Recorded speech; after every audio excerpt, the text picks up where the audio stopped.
साथियों, आप सभी का इस प्लेटफॉर्म पर स्वागत है।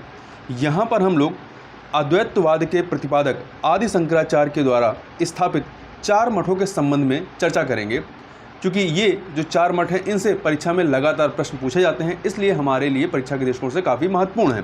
तो चलिए प्रारंभ करते हैं। तो देखिए, भगवान आदि शंकराचार्य जी के द्वारा जो है भारत के 4 कोनों या कह सकते हैं 4 दिशाओं में 4 आश्रम स्थापित किए गए या 4 मठ स्थापित किए गए। और ये जो 4 आश्रम या 4 मठ हैं, ये 4 जो वेद हैं, उन 4 वेदों के आधार पर स्थापित किए गए हैं।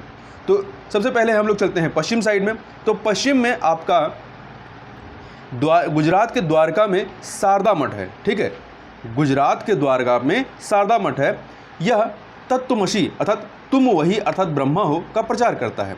यह सामवेद के आधार पर निर्मित किया गया था। ठीक है, और टोटकाचार्य को इस मठ का मुखिया बनाया गया था। अब आगे चलते हैं।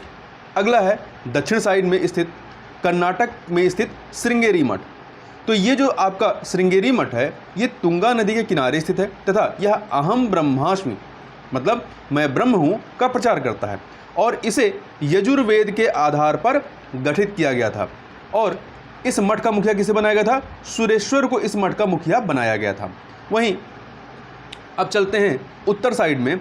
तो उत्तर में आपके उत्तराखंड के बद्रीनाथ में स्थित है ज्योतिर्मठ। उत्तराखंड के बद्रीनाथ में या कह सकते हैं जो जोशी मठ है, वहाँ पर स्थित है आपका ज्योतिर्मठ। यह जो है यह अय मात्मा ब्रह्म है अर्थात यह आत्मा ब्रह्म है का प्रचार करता है। इसका निर्माण अथर्ववेद के आधार पर किया गया था। और टोटकाचार्य को इस मठ का मुखिया बनाया गया था। मतलब टोटकाचार्य जी जो हैं वो आपके जो जोशी मठ है या ज्योतिर्मठ है इसके, और गुजरात के शारदा मठ, इन दोनों के ही मुखिया थे। आगे चलते हैं। अगला पूर्व साइड में चलें तो यहाँ पर है आपका उड़ीसा के पुरी में स्थित गोवर्धन मठ। ठीक है, उड़ीसा के पुरी में स्थित गोवर्धन मठ। यह मठ जो है यह प्रसिद्ध जगन्नाथ मंदिर का ही एक हिस्सा है।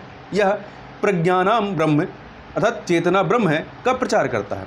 इसकी रचना ऋग्वेद के आधार पर हुई थी और पदम पद को इस मठ का मुखिया बनाया गया था।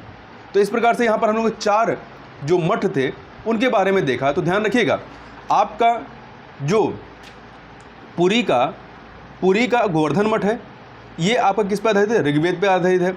इसके बाद आपका उत्तराखंड के बद्रीनाथ में स्थित जो ज्योतिर्मठ है वो अथर्ववेद पे आधारित है। और आपका गुजरात के द्वारका में स्थित शारदा मठ जो है वो सामवेद पर आधारित है।